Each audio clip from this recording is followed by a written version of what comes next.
तो दोस्तों, आज की कहानी शुरू करने से पहले इस नए साल के अवसर पर मेरे तरफ से आप लोगों के लिए ढेर सारी बधाइयाँ और शुभकामनाएं हैं। तो दोस्तों, नए साल के दिन एक बुजुर्ग महिला अपने घर पर बिल्कुल उदास बैठी हुई थी। तब तक उसके पड़ोस का एक लड़का उसके घर पर चला आता है और आने के बाद जब उस महिला को उदास बैठे हुए देखता है तो वो उससे पूछता है कि अरे आंटी, आज तो नया साल है और इस खुशी पर सभी लोग अपना अपना खुशी जाहिर कर रहे हैं, लेकिन आप उदास क्यों बैठी हो। उसके बाद जो महिला थी वो उस लड़के से कहती है कि अरे, गांव के सभी लोग पिकनिक मनाने के लिए घर से बाहर जा रहे हैं और मैं घर पर बैठी हूँ, मेरा भी पिकनिक मनाने का बड़ा दिल कर रहा है। उसके बाद दोस्तों, जब वो लड़का उस बुजुर्ग महिला का इतना बात सुनता है तो दोस्तों उसे रहा नहीं जाता है और वह उसी समय उस महिला से कहता है, यदि आपका भी पिकनिक मनाने का इतना ज़्यादा दिल कर ये रहा है तो चलिए आप मेरे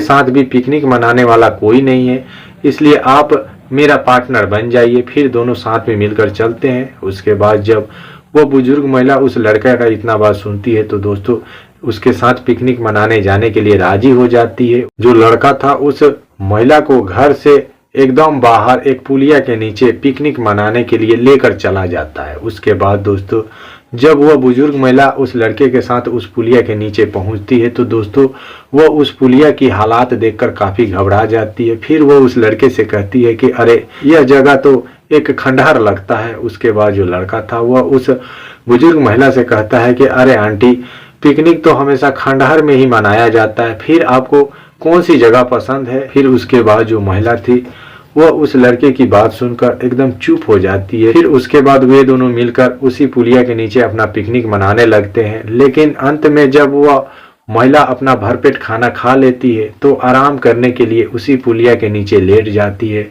और जो लड़का था वह भी लेट जाता है। लेकिन जैसे ही वह महिला लेटती है तब तक उसे गहरी नींद आ जाती है तो वह उसी पुलिया के नीचे सो जाती है। और दोस्तों, जब वह उस महिला को सोते हुए देखता है तो दोस्तों उसकी खूबसूरती की ओर आकर्षित हो जाता है। फिर वह अपने आप को रोक नहीं पाता है और दोस्तों वहीं पर उसके साथ कार्यक्रम करने लगता है। और दोस्तों इस कदर कार्यक्रम करता है दोस्तों, जो महिला थी वह भी अपने आप को रोक नहीं पाती है और दोस्तों वह भी उसका साथ देने लगती है। फिर दोस्तों अंत में उन दोनों के साथ कुछ ऐसा होता है जिसके बारे में यदि आप लोग जानेंगे तो आप लोगों के पैरों तले जमीन खिसक जाएगा। तो दोस्तों आखिरकार अंत में उन दोनों के साथ ऐसा कौन सा घटना घट जाता है, यदि आप लोग भी इस कहानी के पूरे घटनाक्रम के विषय में यदि विस्तार से जानना चाहते हैं तो बने रहिएगा मेरे साथ वीडियो के अंत तक, क्योंकि दोस्तों आज की कहानी बहुत ही रोचक और दमदार होने वाला है। इस कहानी से आप लोगों को काफ़ी कुछ सीखने को भी मिलेगा। तो दोस्तों यदि यह कहानी पसंद आए तो प्लीज़ लाइक कीजिएगा। यदि चैनल पर नए हो तो चैनल को सब्सक्राइब करने के साथ साथ एक प्यारा सा कमेंट भी कर दीजिएगा ताकि मेरा मनोबल बढ़ता रहे और मेरा आने वाला नए वीडियो आपको मिलता रहे डंके की चोट पे। तो दोस्तों आइए बिना देरी किए स्टार्ट करते हैं। प्रणाम, नमस्कार। तो दोस्तों एक छोटा सा गाँव था। उस गाँव में एक 60 साल की बुजुर्ग महिला अकेले ही अपने घर पर रहा करती थी। उसका नाम सुशीला था। सुशीला का पति नहीं था, पति का देहांत काफ़ी समय पहले ही हो चुका था। केवल एक बेटा और बहू थे। वे लोग भी परदेश में रहते थे, अपना कमाते खाते थे और घर पर बहुत कम आते थे, आते भी थे तो 3-4 दिन रहकर फिर वापस अपने काम पर चले जाते थे। और उन लोगों को सुशीला के बारे में थोड़ा सा भी चिंता नहीं रहता था और कभी भी वे लोग परदेश से फ़ोन करके सुशीला का हाल चाल नहीं लिया करते थे। इसलिए सुशीला भी उनसे काफ़ी नाराज रहा करती थी। और सुशीला घर पर अपना जीविका चलाने के लिए खेती बाड़ी किया करती थी और सुशीला के पास बहुत सारा पैसा भी था, क्योंकि जब सुशीला का पति जीवित था तो वह फौज में था और जब उसका देहांत हो गया तो मुआवजे के तौर पर उसे बहुत सारा पैसा मिला हुआ था और सुशीला उन पैसों को बैंक में जमा करके रखी हुई थी। सुशीला बहुत ही शौकीन महिला थी। उसे गंदा रहना थोड़ा सा भी पसंद नहीं था, इसलिए वह हमेशा सज धज कर एकदम नई साड़ी पहनकर घर पर रहती थी। और जो कुछ भी उसे मार्केट से मंगाना होता था तो उसके पड़ोस में ही एक लड़का था जिसका नाम मंटू था। मंटू अभी 10वीं कक्षा में पढ़ाई कर रहा था।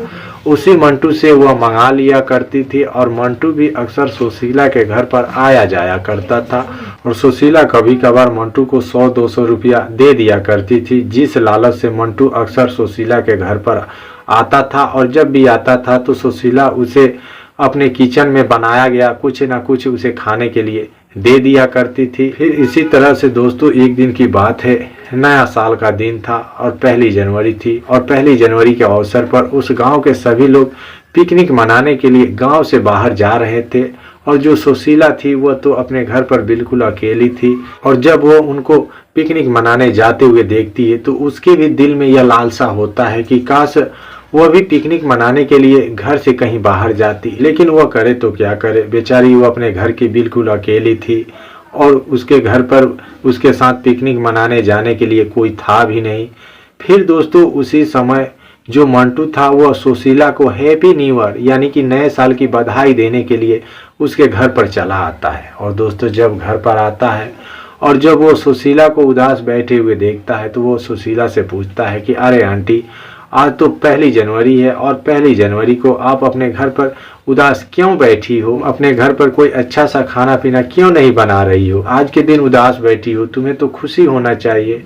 फिर उसके बाद जब सुशीला मंटू का इतना बात सुनती है तो वो मंटू से धीमी स्वर में कहती है कि अरे मंटू, मैं तुम्हें अपने दिल का बात क्या बताऊं, आज मेरा मन अंदर से काफ़ी ज़्यादा व्याकुल है। तो फिर जो मंटू था वह सुशीला से पूछता है कि अरे आंटी, आखिरकार बात क्या है, मुझे भी बताओ। उसके बाद दोस्तों जो सुशीला थी वह मंटू से बताती है कि दरअसल गांव के सभी लोग पिकनिक मनाने के लिए घर से बाहर जा रहे हैं और एक मैं हूं जो घर पर बैठी हूं, मेरे साथ पिकनिक मनाने जाने वाला कोई नहीं है। उसके बाद दोस्तों जब मंटू सुशीला का इतना बात सुनता है तो कहता है अरे आंटी, इतनी सी बात के लिए आप इतना परेशान हो, क्या मैं नहीं हूँ? मेरा भी तो कोई दूसरा पार्टनर नहीं है और मैं भी पिकनिक मनाना चाहता हूँ, इसलिए आप मेरे साथ चलिए। मैं एक बहुत अच्छा जगह देखा हूँ जहाँ पर हम दोनों मिलकर आपस में पिकनिक मनाएंगे, अपना बनाए खाएंगे और मौज मस्ती करके फिर शाम को घर पर वापस चले आएंगे। उसके बाद दोस्तों जब सुशीला मंटू का इतना बात सुनती है तो दोस्तों वो मन ही मन बहुत खुश हो जाती है। उसके बाद दोनों मिलकर अपना पिकनिक मनाने की पूरी तैयारी कर लेते हैं और अपना सारा साजो सामान पिकनिक मनाने के लिए घर से बाहर लेकर चले जाते हैं। और दोस्तों जब सुशीला मंटू के साथ घर से बाहर पिकनिक मनाने के लिए जाती है तो जो मंटू था वो सुशीला को एक बहुत ही सुनसान जगह पर लेकर जाता है। यहाँ पर एक खंडहर नुमा पुलिया था, उसी पुलिया के नीचे वह लेकर चला जाता है। उसके बाद जब सुशीला उस पुलिया का हाल देखती है तो दोस्तों वो काफ़ी घबरा जाती है और मंटू से कहने लगती है कि अरे मंटू, तुम यह मुझे कहाँ ला दिया? यह जगह तो एक खंडहर जैसा दिख रहा है और यहाँ कोई आता जाता भी नहीं है। फिर जो मंटू था वो सुशीला से कहता है कि अरे आंटी, दरअसल इस पुलिया से होकर बहुत कम लोग आते जाते हैं, यह एक सुनसान जगह है और यह पिकनिक मनाने के लिए एकदम बेस्ट है। फिर जब सुशीला मंटू का इतना बात सुनती है तो वो बिल्कुल चुप हो जाती है। उसके बाद सुशीला अपना पिकनिक मनाने के लिए जो कुछ भी साजो सामान लेकर गई थी खाने पीने के लिए वो सारा चीज़ निकालती है और जो मंटू था वह वहीं पर अपना चूल्हा चौकी लगाने लगता है और सुशीला के साथ उसके काम में हाथ बटाने लगता है। उसके बाद लगभग 2-3 घंटे के बाद दोनों मिलकर अपना सारा खाने पीने का सामान बना लेते हैं और जब वे लोग बना लेते हैं तो सुशीला खाने के लिए मंटू को साथ में ही बोलती है तो मंटू भी सुशीला के साथ बैठकर खाता है। फिर जब वे दोनों खाना पीना खा लेते हैं तो दोस्तों वे लोग गीत गुनगुनाते हैं, खूब मौज मस्ती करते हैं और जो सुशीला थी वह अपनी मायके की जब वह कुंवारी थी वह सारी बातें मंटू को बताने लगती है और जो मंटू था वह भी अपना सारा बात सुशीला को बताता है। फिर वे दोनों एक दूसरे से बातें करके बहुत खुश हो जाते हैं और दोस्तों इतना ज़्यादा खुश हो जाते हैं कि जो सुशीला थी वह मंटू के बातों से खूब ठठा ठठा कर हंसने लगती है और मंटू भी हंसता है। फिर दोस्तों जो सुशीला थी वो मंटू से कहती है कि अरे मंटू, आज तो मैं काफ़ी ज़्यादा खाना खा ली हूँ, इसलिए मैं अब आराम करने के लिए जा रही हूँ। फिर दोस्तों जो सुशीला थी वो उसी पुलिया के नीचे एक छोटा सा चद्दर बिछाकर सो जाती है और जो मंटू था वह भी वहीं पर साइड में बैठकर अपने मोबाइल में गाना सुनने लगता है। तब तक जो सुशीला थी वह गहरी नींद में सो जाती है और जब सो जाती है तो मंटू का नज़र सुशीला पर पड़ जाता है और दोस्तों जब वो सुशीला को गौर से देखता है तो सुशीला उसे बहुत अच्छी लगती है क्योंकि उसकी शरीर की जो बनावट थी वो बिल्कुल स्पष्ट दिख रहा था। एक नया सा झिलंगी साड़ी पहनी हुई थी और दोस्तों उसको उस अवस्था में देखने के बाद जो मंटू था उसका सब्र का सारा बांध टूट जाता है और उसको रहा नहीं जाता है। फिर दोस्तों वह धीरे धीरे सुशीला के पास जाता है और जाने के बाद दोस्तों कुछ छोटी मोटी हरकतें करने लगता है, तब तक जो सुशीला थी उसकी नींद खुल जाती है। तो वो मंटू से कहती है कि अरे मंटू, आज तुम्हें पता नहीं है कि आज नया साल है और नए साल के अवसर पर सभी लोग एक दूसरे को हैप्पी न्यू ईयर बोलते हैं और मैं अभी तक तुम्हें हैप्पी न्यू ईयर नहीं बोली हूँ, इसलिए अब मैं तुम्हें हैप्पी न्यू ईयर बोलती हूँ। उसके बाद दोस्तों जब सुशीला मंटू को हैप्पी न्यू ईयर की बधाई देती है तो जो मंटू था वो सुशीला से कहता है कि अरे आंटी, अभी मुझको कोई बधाई नहीं चाहिए, फिलहाल में तो मुझे वो चाहिए। फिर दोस्तों जो सुशीला थी वो मंटू की यह बात समझ जाती है। फिर दोस्तों उसके अंदर भी कुछ होने लगता है, क्योंकि काफ़ी समय पहले ही उसका पति का देहांत हो गया था, जिस वजह से उसके अंदर भी कुछ ऐसे अरमान दबे हुए थे और वे सारे अरमान एकाएक बाहर आने लगे।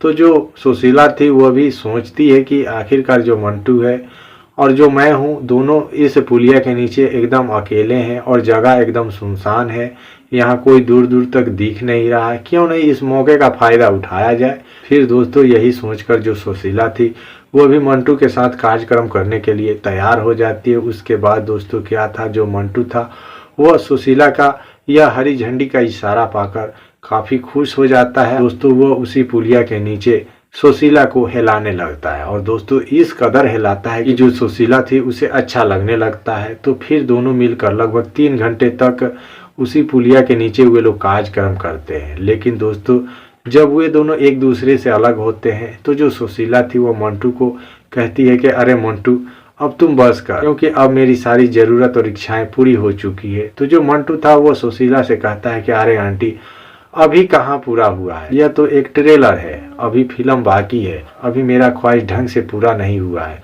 इसलिए एक बार और बात मान जा, उसके बाद मैं नहीं बोलूँगा। फिर दोस्तों उसके बाद जो सुशीला थी वो मंटू की इस बात को मानकर दोस्तों वो फिर से राजी हो जाती है और अपने आप को तैयार करती है। फिर दोनों एक दूसरे के साथ मिलकर कार्यक्रम करते हैं।